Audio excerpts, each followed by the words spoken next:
Hello, I thought I'd jump on here today and talk about measurements. Typically, pre-COVID, if we were starting our first appointment and our consultation, we would take our measurements together. Now, because that's not the case, we are relying on you guys to take the measurements yourself. So I just wanted to give a quick intro on how to do that. And they're so important because our success isn't always governed by what we see on the scales, it's how we're doing in our loss, inch or centimetres loss. So I wanted to just demonstrate where we take the measurements from. So I've got my little stool, so I'm going to stand up here. So typically the waist is where it starts to go in. So all I would say is no matter where you choose to take that measurement, that it's consistent throughout the whole of your journey. So, you know, waist isn't up here and then down here. We choose a part and we stick, and we kind of, that's our guide. Now, sometimes obviously the belly button is probably a good indicator. The waist for me is the smallest part of the body. So if you can, find your waist. If you don't find that comfortable and you find that your waist sits lower, that's absolutely fine. It's totally depending on you and comfort. So find that place and take your measurement. Men, I would definitely probably do it more round so that it does pass over your belly button. So for me, that's a little bit lower. But yeah, so women, higher to find your waist. Guys, I'd probably sit it a little bit lower to make sure that it passes over your belly button. Now for chest, women, make sure you wear a bra.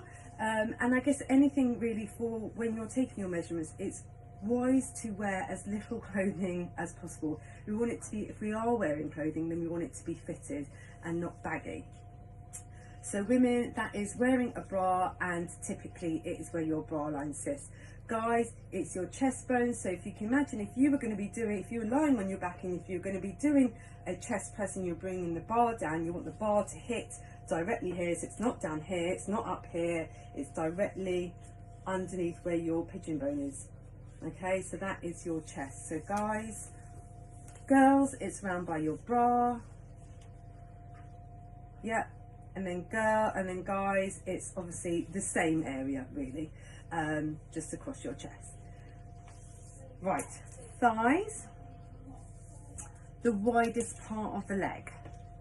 So, girls, if you've ever worn a garter back in the day, hen do, wedding day, stockings, hold ups, whatever, where it ends, typically where it ends. So again, the widest part of your leg, and just be consistent. So when you take your measurements in 4 weeks time, make sure it's at the same place. That is obviously where we're going to know. So yeah, guys, the same, you know, the widest part of the leg. Okay,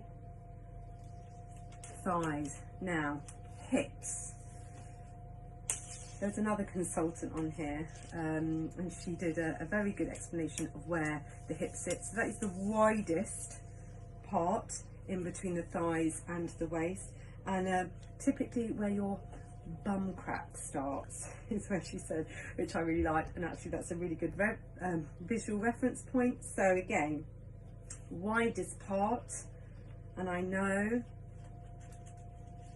that feels about right, and as long as it's at the same place every time, okay, so in between the waist and just above the thigh is where we want.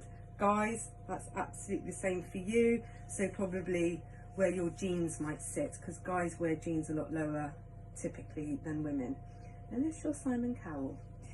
Right, now arms. So again, a good reference point, not always easy, but around an injection site. So if you were going to go and have an injection in your arm, typically they would do it quite at the top, and if you were going to flex your muscles, typically where it would be quite bulgy. I don't have any muscles up there, so I'm just going to do that. So again, near the top, at the widest part of the arm, it's a bit tricky, but I've managed to do it okay. And again, as long as it's consistent, there you go. Now, the other one is for guys, which is a neck measurement, which is a really, really good indicator, is to put the tape measure it's a collarbone, and we want to make sure, and we just make sure, so we put it round and then we loop it, and we've got the reading down here. That gives us our collarbone measurement. Okay, so we just loop it. It's not, don't do that. Round here like that, and we just meet it down in the V. It goes just below. See where our little crevice is there, just below there, and that gives us our collarbone. And there you have it, your measurements.